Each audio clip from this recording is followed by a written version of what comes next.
दूर किसी जंगल में एक टूनी चिड़िया रहती थी। वो एक बहुत मेहनती चिड़िया थी और उसने एक अपना सुंदर सा घर भी बनाया था। वो सारा दिन काम करती और शाम को अपने घर में आके आराम करती और उसे अपने घर में बहुत शांति मिलता। लेकिन एक दिन वो सोने ही वाली होती है कि तभी उसके दरवाजे पर कोई दस्तक देता है। इस समय कौन आ गया? चलो चलकर देखते हैं, कहीं किसी को मेरी मदद की जरूरत तो नहीं है। फिर टूनी चिड़िया दरवाजा खोलकर दरवाजे के बाहर चली जाती है। फिर टूनी चिड़िया सामने देखती है कि काला कौवा और गोरी कौवी खड़ी है। आप दोनों इस समय सब ठीक तो है ना? कोई चिंता वाली बात तो नहीं? दरअसल बात ये है कि वो हमारा घर टूट गया है। मैं और गोरी तो इसके मायके गए थे, पर जब मायके से आके देखा तो हमारा घर टूटा हुआ था। अभी तो रात हो रही है, हम अपना घर अभी तो नहीं बना सकते हैं। सुबह होते ही हम अपना घर बनाना शुरू कर देंगे। टूनी प्लीज आज रात हमें यहीं रहने दो, हम सुबह होते ही कल अपने घर चले जाएंगे। अच्छा ये बात है तो आ जाओ, लेकिन सुबह होते ही अपने घर का काम शुरू कर लेना। हाँ हाँ टूनी, तुम चिंता मत करो, हम सुबह होते ही अपना घर का काम शुरू कर देंगे। तुम एक काम करो, हमें बहुत भूख लगी है तो कुछ खाने को ही दे दो प्लीज। टूनी चिड़िया उन्हें खाने को भोजन दे देती है और फिर सब खा पी कर सो जाते हैं। अगले सुबह टूनी चिड़िया जल्दी उठ जाती है, लेकिन अभी तक कालू कौवा और गोरी कौवी सोए ही रहते हैं। कालू कौवा, गोरी कौवी, अब सुबह हो गई है, आप दोनों उठिए और अपना घर का काम शुरू कीजिए। टूनी चिड़िया, मैं बस उठने ही वाला था। वो कल मैं दूसरे जंगल से सफर करके आया था, इसलिए मैं थका हुआ था। तुम जाओ, मैं गोरी कौवी को उठा के जाता हूँ और मैं अपनी घोंसला बनाने की प्रक्रिया शुरू करता हूँ। और फिर टूनी चिड़िया चली जाती है और फिर कालू कौवा फिर से सो जाता है। और फिर ऐसे ही सोते सोते दोपहर हो जाती है और कालू कौवा की आँख खुलती है और फिर काला कौवा गोरी कौवी को उठाता है। गोरी, गोरी, उठो गोरी, देखो कितनी दोपहर हो गई है। चलो और अपने घोंसले का काम बनाने का शुरू करते हैं। कालू जी, आज तो सोने में मजा ही आ गया। कितना नरम घोंसला बनाया है टूनी चिड़िया ने। ऐसा घोंसला बनाने के लिए काफी मेहनत करनी पड़ती है, जो तुम कभी भी नहीं कर सकती।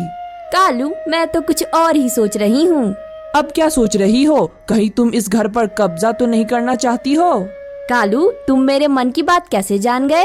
मैं तो तुम्हारी हर एक रग रग से वाकिफ हूँ। तो फिर तुम्हारा क्या ख्याल है? वैसे मेरा भी यही कहना है जो तुम्हारा ख्याल है।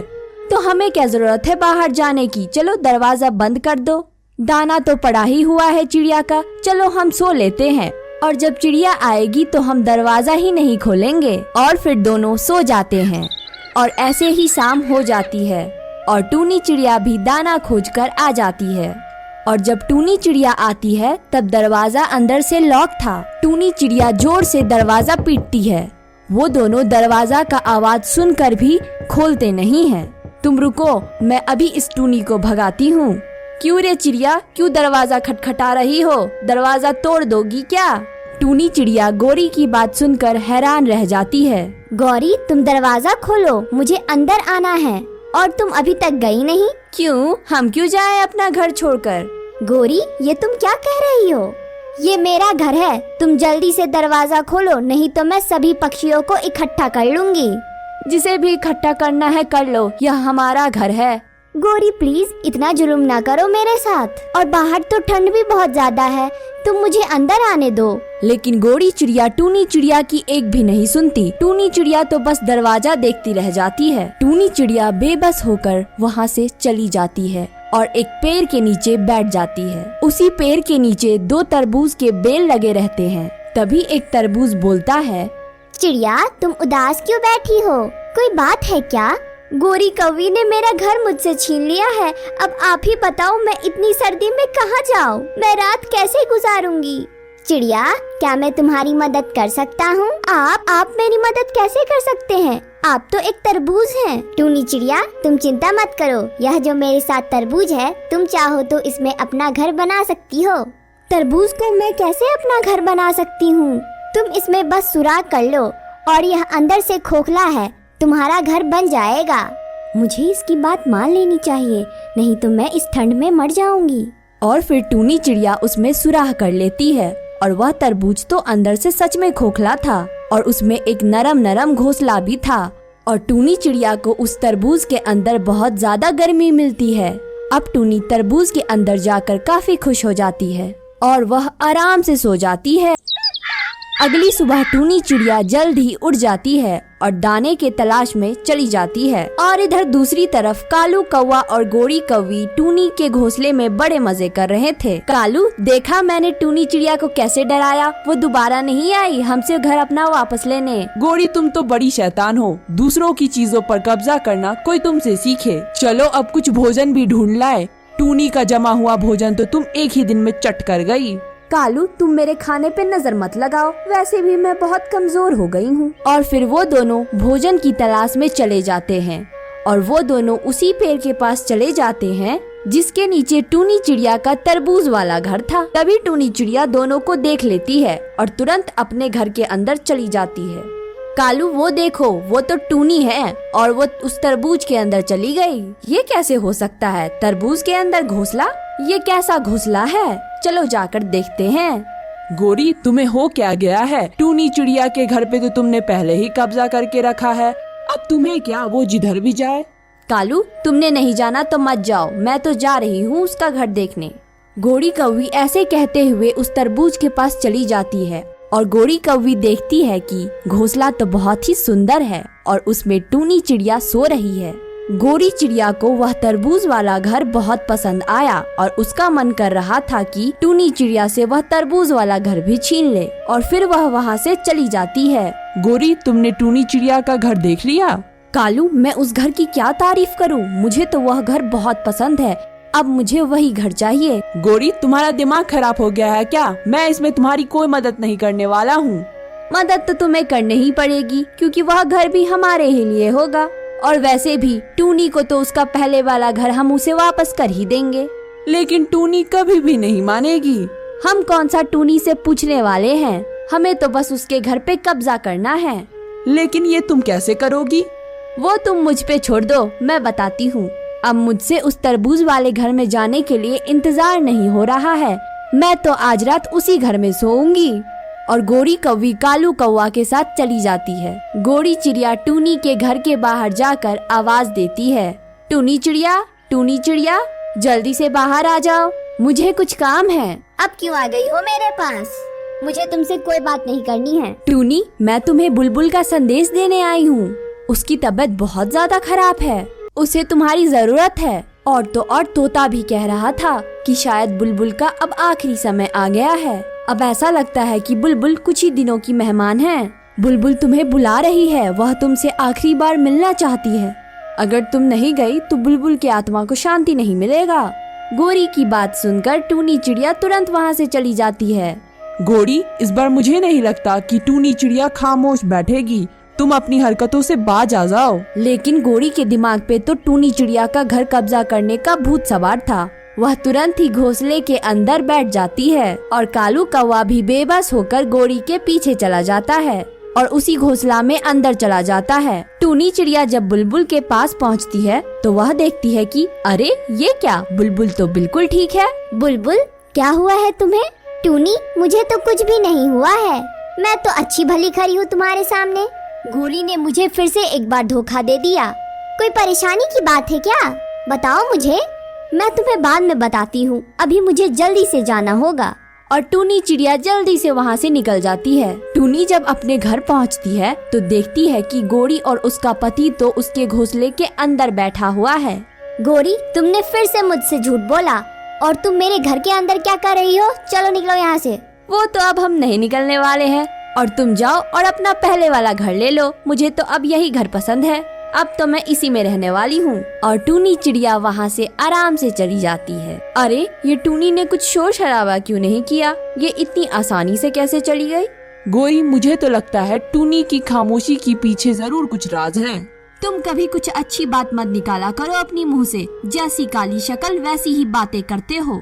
और कालू कौवा खामोश हो जाता है और ऐसे ही रात हो जाती है और साथ में बारिश भी आ जाती है और देखते ही देखते तेज बारिश शुरू हो जाती है। टूनी चिड़िया तो अपने घर में बैठे बारिश के मजे ले रही थी, जबकि बहुत ज्यादा बारिश होने के कारण जमीन पर पानी ही पानी था और देखते ही देखते तरबूज पूरी तरह से डूब जाता है और गौरी अपने कर्मों का फल पा जाती है। इस कहानी से हमें यह शिक्षा मिलती है कि हमें कभी भी दूसरों की चीजों पे कब्जा नहीं करना चाहिए, क्योंकि बुरे कर्मों का नतीजा बुरा ही होता है। दोस्तों, अगर आपको हमारी यह कहानी पसंद आई है तो वीडियो को लाइक करें और चैनल को सब्सक्राइब करें। थैंक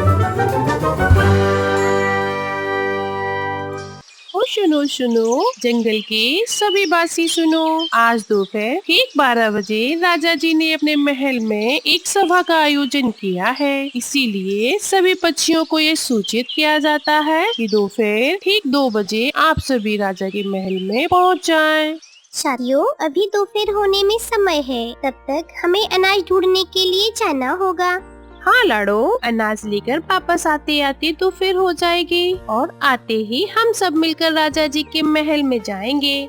हाँ, ये सही रहेगा। चलो फिर हम चलते हैं। सारे अनाज की खोज में निकल पड़ते हैं और फिर अनाज लेकर वापस आते आते उन्हें दोपहर हो जाती है। सारे पक्षी अपना अपना अनाज अपने अपने घोंसले में रख देती हैं और राजा जी के महल में पहुंच जाते हैं।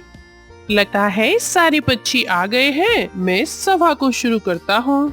इधर चील राजा आपस में ऐसे बातें ही कर रहा था कि उसने देखा हाँ सारे पक्षी इकट्ठा हो गए हैं। फिर राजा अपना भाषण स्टार्ट करता है। साथियों, जैसा कि आप सबको पता है कि हर साल ठंड के मौसम में हमारे जंगल में जिन जिन पक्षियों के बच्चे 1 साल के हो गए हैं, उनके लिए एक कंपटीशन का आयोजन करते हैं। इसमें जो पक्षी भाग लेते हैं उन्हें 1 हफ्ते में अपने माँ बाप की मदद के बिना ही नया घोंसला बनाना पड़ता है और पूरे हफ्ते के लिए अनाज और पानी की व्यवस्था खुद ही करनी पड़ती है और जो भी संकट आए उसका सामना भी खुद ही करना पड़ता है। और फिर इस कंपटीशन में जो भी पक्षी जीता है उसे मेरी तरफ से एक इनाम मिलता है। तो हर साल की तरह इस साल भी हम इस कंपटीशन का आयोजन करने जा रहे हैं। आज से ठीक 2 दिन बाद यह कंपटीशन शुरू होगा। तब तक आप अपने बच्चों को कंपटीशन के बारे में सब कुछ सिखा सकते हो। उसके लिए आप अपने बच्चों के नाम सुंदर उल्लू के पास दे। यह राजा भीना पागल है, पहले नहीं बता सकता था जिन जिन पक्षियों के बच्चे 1 साल के ऊपर के हो गए हैं सिर्फ उनके लिए ही सभा बुलाई है। खामखा मेरा सारा समय बर्बाद कर दिया। मेरी अच्छी खासी दोपहर की नींद भी खराब हो गई। लाडो, रानो और गौरी के बच्चे 1 साल के हो गए थे। लाडो और रानो ने अपने अपने बच्चों के नाम सुंदर उल्लू के पास लिखा दिए थे, लेकिन गौरी अपने बच्चे का नाम देना नहीं चाहती थी। अरे गौरी, तुम ऐसा क्यों कर रही हो? तुम हमारे बच्चों का नाम कंपटीशन के लिए क्यों नहीं दे रही हो? इसमें हमारे बच्चे का ही फायदा है। आप चुप रहो। मेरे बच्चे भले ही 1 साल के हो गए हैं, लेकिन मेरे लिए वो अभी भी बच्चे हैं। मैं मेरे लाडले बच्चे को 1 हफ्ते के लिए मुझसे अलग नहीं कर सकती। अरे गौरी, माँ बाप जिंदगी भर बच्चों के साथ नहीं रहते। कभी न कभी बच्चों को अपने पैरों पर खुद ही खड़ा होना पड़ता है। नहीं नहीं, जब तक मैं जिंदा हूँ मैं बच्चे को अकेला नहीं छोड़ सकती हूँ, किसी भी कीमत पर, चाहे कुछ भी हो जाए। कालू गौरी की बात ना मानते हुए महल जाकर अपने बच्चों का नाम जाकर लिखा देता है। इधर रानो और लाडो 2 दिनों में अपने अपने बच्चों को कंपटीशन के लिए तैयारियां कराना शुरू कर देती है। 2 दिन बीत जाते हैं और कंपटीशन शुरू होने का दिन आ जाता है। आपने मुझे बिना बताए मेरे बच्चों का नाम देकर अच्छा नहीं किया कालू जी। मेरे प्यारे बच्चों, तुम दोनों चिंता मत करो। तुम्हें जितना आता है उतना ही करना और जीतने की टेंशन मत लेना। तुम हार भी गए तो भी कोई चिंता नहीं है, मैं हूँ ना तुम दोनों को संभालने के लिए। इधर तीनों बच्चों को अपना अपना घोंसला बनाने के लिए एक पेड़ दिया जाता है और कंपटीशन शुरू हो जाता है। भैया, हम हमारा घोंसला कौन सी चीज से बनाने वाले हैं? हम हमारा घोंसला लकड़ी से और बेल से बनाएंगे। चलो हम सामान इकट्ठा करने चलते हैं। भैया, हम हमारा घोंसला घास फूस से बनाते हैं। चलो हम घास फूस इकट्ठा करते हैं। और जग्गू, हमारा क्या प्लान है? मुझे नहीं पता, माँ ने मुझे कुछ नहीं बताया। अब हम यहाँ पर आसपास जो भी मिलेगा हमें उसी से ही हमारा घोंसला बनाना पड़ेगा। पिंकी और टीलू वहाँ से निकलकर घोंसला बनाने का सामान जमा करने के लिए निकल पड़ते हैं। थोड़ी ही देर में वह सामान के साथ साथ अनाज और पानी लेकर भी आते हैं। बंटी और बबली भी सामान लेकर अपने अपने पेड़ पर आ जाते हैं। इधर जग्गू और गोलू आसपास पड़े हुए सामान को लेकर एक ही दिन में अपना टूटा फूटा घोंसला बना देते हैं। अरे बंटी और बबली, क्या हुआ? तुम्हारा घोंसला अभी तक बनकर तैयार नहीं हुआ? हमने तो हमारा घोंसला एक ही दिन में बना लिया। तुम्हारे जैसा टूटा फूटा घोंसला हम भी बना सके हैं, लेकिन हमें कंपटीशन हारने की नहीं। जग्गू और गोलू वहाँ से निकलकर टीलू और पिंकी के पास आ जाते हैं। अरे वाह, तुम सामान लाते लाते अनाज भी लेकर आए हो। यह तो तुमने बहुत अच्छा किया। हम भी अनाज लाने के लिए जाने ही वाले थे, लेकिन अब थोड़ी ही देर में शाम हो जाएगी और वापस आते आते रात। क्या आज के लिए तुम हमें थोड़ा अनाज उधार दे सकते हो? कल जब हम अनाज लेकर आएंगे तब तुम्हें तुम्हारा अनाज लौटा देंगे। ठीक है, तुम ले जाओ। टीलू जग्गू और गोलू को अपने अपने लाए हुए अनाज में से थोड़ा थोड़ा अनाज दे देता है। जैसे तैसे करके रात गुजर जाती है और फिर सुबह हो जाती है।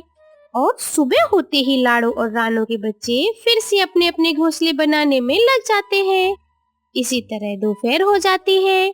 चलो भैया, हमें अनाज लाने के लिए जाना है। हाँ पिंकी चिड़िया, चलो।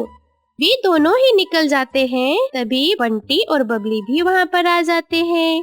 आप दोनों कहाँ जा रहे हो? अरे, हम अनाज लेने जा रहे हैं। क्या हम भी आपके साथ चल सकते हैं? हाँ हाँ, क्यों नहीं। चलो, हम जाते जाते जग्गू और गोलू को भी साथ लेकर जाते हैं। चारों जग्गू और गोलू के पास आ जाते हैं। चलो जग्गू और गोलू, हम चारों मिलकर अनाज लाने के लिए बाहर जा रहे हैं। तुम भी चलो हमारे साथ। तुम चारों जाकर आओ, हम तो अभी भूख नहीं है, हम बाद में ही जाएंगे। चारों वहाँ से निकल पड़ते हैं कि थोड़ी ही दूर आने पर उन्हें एक जगह अनाज मिल जाता है। चारों वहीं पर थोड़ा थोड़ा अनाज खा लेते हैं और थोड़ा थोड़ा अनाज साथ लेकर वापस घोंसले की तरफ निकल पड़ते हैं। थोड़ा थोड़ा अनाज साथ लेकर वापस घोंसले की तरफ निकल पड़ते हैं। वह वापस आ ही रहे थे कि तभी उन्हें एक शिकारी चील शिकार की तलाश में घूमता हुआ दिखाई देता है। अरे दोस्तों, वो देखो शिकारी चील भैया, हमें छुपना होगा। हाँ हाँ, चलो चलो, आओ मेरे पीछे। फिर चारों वहाँ से निकलकर एक बड़े से पेड़ के पत्ते के पीछे छिप जाते हैं। अरे, यह बच्चे कहाँ गए? अभी तो यहीं पर थे। चलो कोई बात नहीं, मैं कोई और शिकार देखता हूँ। शिकारी चील वहाँ से चला जाता है। अच्छा हुआ दोस्तों, हम सब छुप गए, नहीं तो यह चील हमें खा जाता। हाँ टीलू भैया और पिंकी की वजह से हम सब बच गए आज।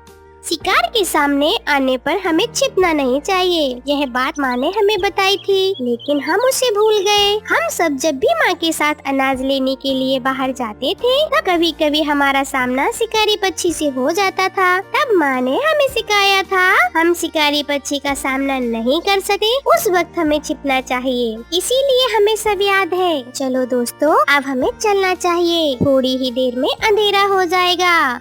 और चारों फिर वहाँ से निकलकर वापस घोंसले की तरफ निकल पड़ते हैं। धीरे धीरे ही दिन बीतने लगते हैं और कंपटीशन का आखिरी दिन आ जाता है। चलो बस आज की रात जैसे तैसे गुजर जाए, कल हम हमारे घर वापस जाएंगे। लाड़ो और रानो के बच्चों ने अपने अपने घोंसले बना लिए थे और सारे घोंसले में बैठे हुए थे। तभी शिकारी चील वहाँ पर आ जाता है। सुना है इस जंगल में कोई कंपटीशन है और कुछ पक्षियों के बच्चे अकेले इन घोंसले में रह रहे हैं। आज कंपटीशन का आखिरी दिन है। आज रात होते ही इनके घोंसले पर मैं हमला करूंगा और एक एक करके सारे पक्षियों को खा जाऊंगा। रात हो जाती है और रात होते ही शिकारी चील वहाँ पर आ जाता है। पहले तो वह जग्गू और गोलू के घोंसले पर आ जाता है और अपने पंजों से घोंसला तोड़ देता है। अरे वाह वाह, क्या बात है। कौवे के बच्चों का शिकार करना मुझे बहुत अच्छा लगा है। हमें मत मारो, हमें छोड़ दो। अरे वो देखो कितना बड़ा पक्षी हमारी तरफ आ रहा है। कहाँ? जैसे ही चील ने पीछे मुड़कर देखा कि जग्गू और गोलू वहाँ से भाग गए और दरवाजा खटखटाने लगे। जल्दी से दरवाजा खोलो, हमें अंदर ले लो। जैसे ही बंटी दरवाजा खोलता है, दोनों अंदर आकर अंदर से दरवाजा लगा लेते हैं। अरे क्या हुआ, तुम दोनों इतना डरे हुए क्यों हो? बाहर शिकारी पक्षी आया है। उसने हमारा घोंसला तोड़ दिया है। हमने उसका ध्यान भटकाया और यहाँ पर भागकर आ गए। शिकारी चील बंटी और बबली के घर के बाहर आ जाता है। मुझे पता है तुम दोनों इसी घोंसले में छुपे हो। रुको, मैं अभी इस घोंसले को तोड़ देता हूँ। शिकारी चील अपने एक ही पंजे में बंटी और बबली के घास फूस का घर तोड़ देता है। अरे वो देखो जी, वो देखो सिपाही आ रहे हैं। शिकारी चील पीछे मुड़कर देखता है कि तभी चारों वहाँ से निकलकर पिंकी और टीलू की लकड़ी के बेल से बने घर के बाहर आ जाते हैं और दरवाजा खटखटाते हैं। खोलो खोलो, जल्दी खोलो, दरवाजा खोलो, हमें अंदर ले लो। टीलू दरवाजा खोल देता है और चारों जल्दी से अंदर आ जाते हैं। अरे क्या हुआ, आप सब इतना डरे हुए हो? क्या हुआ? क्या कोई बाहर शिकारी पक्षी आया है? हाँ, बाहर एक शिकारी पक्षी आया है। उसने हम दोनों के घर तोड़ दिए हैं और अब वो यहीं पर आ रहा है। लगता है अब हम नहीं बच पाएंगे। अरे दोस्तों, तुम डरो मत, ये घोंसला बहुत मजबूत है। उस एक शिकारी की जगह 10 शिकारी भी आ जाएं तो भी हमारा कुछ नहीं बिगाड़ पाएंगे। शिकारी चील टीलू और पिंकी के घर बाहर आ जाता है। अच्छा, तो तुम सब इस घोंसले में छुपे हो। कोई बात नहीं, मैं इस घोंसले को भी तोड़ दूंगा। शिकारी चील अपने पंजों से घोंसले पर वार करता है, लेकिन घोंसले को कुछ भी नहीं होता है। अरे, यह घोंसला तो बहुत ही मजबूत लग रहा है। चलो इसकी छत पर वार करता हूँ। शिकारी चील उड़कर छत की तरफ अपनी चोंच से जोर जोर से वार करता है, लेकिन उसकी चोंच टूट जाती है। अरे बाप रे, ये क्या? ये तो मेरी चोंच ही टूट गई। मैं तो तोतला हो गया। शिकारी चील फिर वहाँ से भाग जाता है। दूसरे दिन सुबह राजा पक्षी वहाँ पर आ जाते हैं। सारे राजा पक्षी को सारी घटना बताते हैं। राजा जी टीलू और पिंकी को विजेता घोषित करते हैं। कालू जी, मुझे माफ कर दीजिए। अगर हमने हमारे बच्चों को अच्छे से सिखाया होता कि उन्हें ऐसे भागना नहीं पड़ता। हाँ गोरी, वह तो अच्छा हुआ कि लाडो ने अपने बच्चों को एक मजबूत घोंसला कैसे बनाते हैं ये पहले ही सिखाया था। सारे के सारे पक्षी लाडो और उनके बच्चों की तारीफ कर रहे थे। बच्चे कंपटीशन जीतने की वजह से बहुत खुश थे। काश मेरे भी बच्चे होते, मैं भी उन्हें सब कुछ सिखाती। सुंदरवन जंगल में टुनटुनी चिड़िया अपनी माँ टूनी चिड़िया के साथ रहती थी। टुनटुनी चिड़िया को बचपन से ही सिलाई करने का बहुत शौक था। उसे समय मिलता तो वो अपनी माँ से सिलाई मशीन निकलवा कर उससे सिलाई करने लगी थी। माँ, ये देखो, मैंने कितनी अच्छी सी फ्रॉक बना ली है। अरे वाह मेरी बिटिया, तूने तो बहुत अच्छी सिलाई की है। लेकिन बेटा, तू अपनी पढ़ाई पर भी ध्यान दे। बेटा, मैं तुझे एक बड़ी अफसर बनाना चाहती हूँ। तेरी परीक्षा होने वाली है और तू सिलाई करने में लगी रहती है। माँ, मुझे सिलाई करना अच्छा लगता है। मैं पढ़ने के साथ साथ सिलाई करना भी सीखूंगी। मैं कुछ नहीं जानती। आप मेरा दाखिला किसी सिलाई सेंटर में करवा दो। ठीक है टुनटुनी, जब तेरा इतना ही मन है तो मैं तेरा दाखिला किसी सिलाई सेंटर में ही करवा दूंगी। अगले दिन टूनी चिड़िया टुनटुनी का दाखिला एक सिलाई सेंटर में करवा देती है। पढ़ाई के साथ साथ सिलाई में भी मन लगाकर सीखना बेटा। कुछ ही दिनों में टुनटुनी की पढ़ाई हो जाती है और एक दिन टूनी की सहेली बबली कबूतरी उसके घर आती है और टूनी से कहती है, ओ टूनी कहाँ है? जल्दी आ। टुनटुनी चिड़िया कहती है, आंटी, वो माँ घर पे नहीं है, पड़ोस में गई हुई है। आप बैठिए, मैं उन्हें अभी बुला कर लाती हूँ। बेटा, तुम टुनटुनी हो ना? कितनी बड़ी हो गई है। जब मैंने तुझे देखा था ना, उस समय तो बहुत छोटी थी। पहचानना मुझे? मैं तेरी बबली आंटी हूँ। अच्छा ठीक है टुनटुनी, तू जाकर अपनी माँ को बुला ला। टुनटुनी चिड़िया पड़ोस में अपनी माँ को बुलाने के लिए चली जाती है। थोड़ी ही देर बाद टुनटुनी चिड़िया अपनी माँ को लेकर घर आ जाती है। अरे बबली कबूतरी, तुम कब आई हो? टुनटुनी, तू जाकर चाय बना ले। फिर टूनी चिड़िया और बबली कबूतरी बातें करने लगती हैं। बबली कबूतरी टूनी से ऐसे कहती है, टूनी, तेरी बेटी बहुत प्यारी है। मैं तुझे अपने घर में बहू बनाना चाहती हूँ। मेरा बेटा बंटी वकील है और उसके लिए मुझे तेरे जैसी ही संस्कारी बेटी बहू चाहिए थी। तेरी बेटी मुझे बहुत पसंद है। तुझे इस रिश्ते से कोई ऐतराज नहीं तो ना? नहीं नहीं बबली कबूतरी, ये तुम कैसी बातें कर रही हो? मुझे इस रिश्ते से कोई ऐतराज नहीं है। मैं लाख कोशिश करके भी इतना अच्छा रिश्ता नहीं ढूंढ पाती। इस तरह जल्दी ही बंटी कबूतर और चिड़िया की शादी हो जाती है। शादी के कुछ दिन बाद ही टुनटुनी चिड़िया एक बच्चे की माँ बन जाती है। ससुराल में सभी लोग उससे बहुत खुश थे। एक दिन बंटी कबूतर टुन्नी से कहता है, मैं रात को देर से आऊंगा तो मेरा इंतजार मत करना। और वो वहाँ से चला जाता है। लेकिन थोड़ी देर बाद कालू कौवा तेजी से उड़ता हुआ उसके घर आ जाता है। टुनटुनी बहन, गजब हो गया। जब बंटी कबूतर अपने ऑफिस जा रहा था तब एक बाज ने उस पर हमला कर दिया, जिसमें उसकी मौत हो गई। इतना सुनते ही टुनटुनी चिड़िया रोने लगती है।